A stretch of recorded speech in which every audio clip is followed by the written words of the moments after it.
வெயிலுக்கு ஏற்ற மாதிரி வெள்ளரிக்காய் பச்சடி செய்யறது எப்படிங்கிறத நம்ம இப்ப பார்ப்போம்.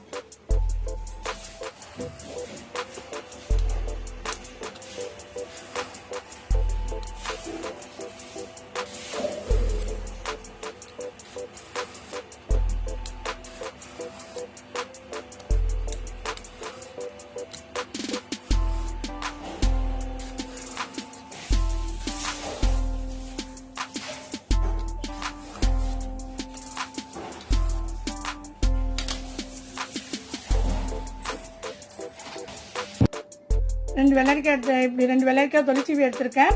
இதை வந்து இப்போ பொடிசா கட் பண்ணிக்கலாம்.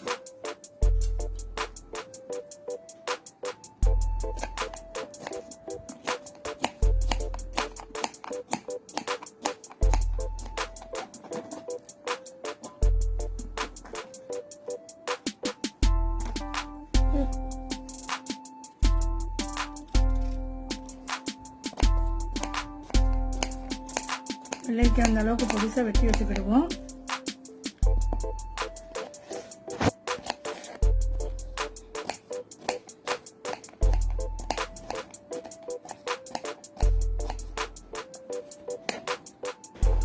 இதுல நமக்கு தேவைக்கு ஏற்ப உப்பு சேர்த்து வரைய வச்சுக்கலாம்.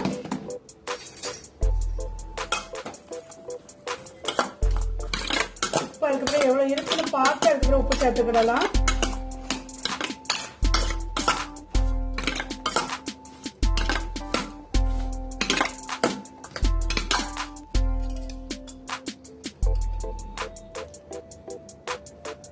இதில் தயிர் சேர்த்துக்கிற வேண்டியதான்.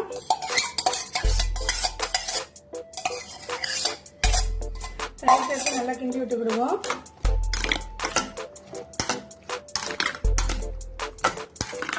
இதில் கொஞ்சம் கொத்தமல்லி சேர்த்துக்கிடுவோம். மல்லி இலை கொஞ்சம் சேர்த்துக்கிடுவோம்.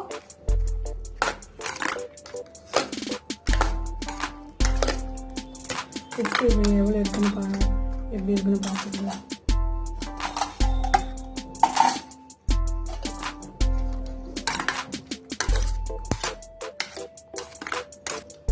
இன்னும் கொஞ்சம் உப்பு சேர்த்துக்கலாம். சேர்த்து ஒரு சின்னதா லேசாக கடுகு உளுந்தம் பருப்பு போட்டு தாளிச்சு ஊற்றி வச்சுக்கலாம். இதான் தயிர் பச்சடி. இதுக்கு ஒரு சின்னதாக தாளிப்பு கொடுப்போம். இதுக்கு ஸ்டவ்வை பற்றிச்சிட்டு இது கொஞ்சோண்டு எண்ணெய் சேர்த்துக்கலாம். ஒரு 1/2 ஸ்பூன் அளவுக்கு எண்ணெய் சேர்த்துருக்கேன் நான்.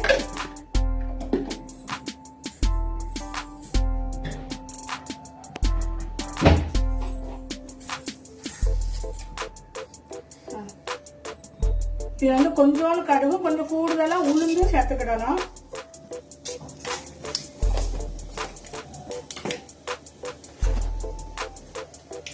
தாளிக்கு போடுறதுக்காக 2 வத்தலும் கொஞ்சோண்டு கருவேப்பிலையும் பிச்சு வச்சிருக்கேன். அதை இந்த கடுகு கூட சேர்த்துக்கலாம்.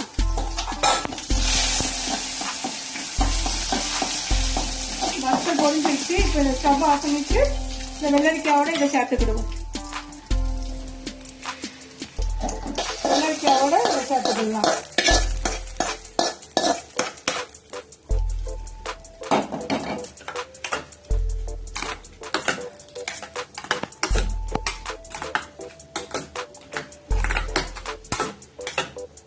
இது கூட கொஞ்சோண்டு மிளகுத்தூள் சேர்த்துக்கலாம். டேஸ்ட்டுக்காக ஒரு சிட்டிகை அளவு கொஞ்சோண்டு டேஸ்ட்டுக்காக மிளகுத்தூள் சேர்த்துக்கிடுவோம்.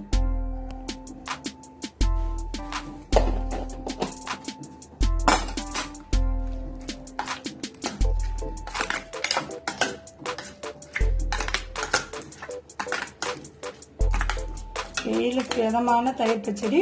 இதை நம்ம சாப்பிட்றப்ப கொஞ்சம் நேரம் ஃப்ரிட்ஜுக்குள்ள வைப்போம். கூலிங் ஆயிரும். சாப்பிட்றதுல இன்னும் டேஸ்டா இருக்கும்.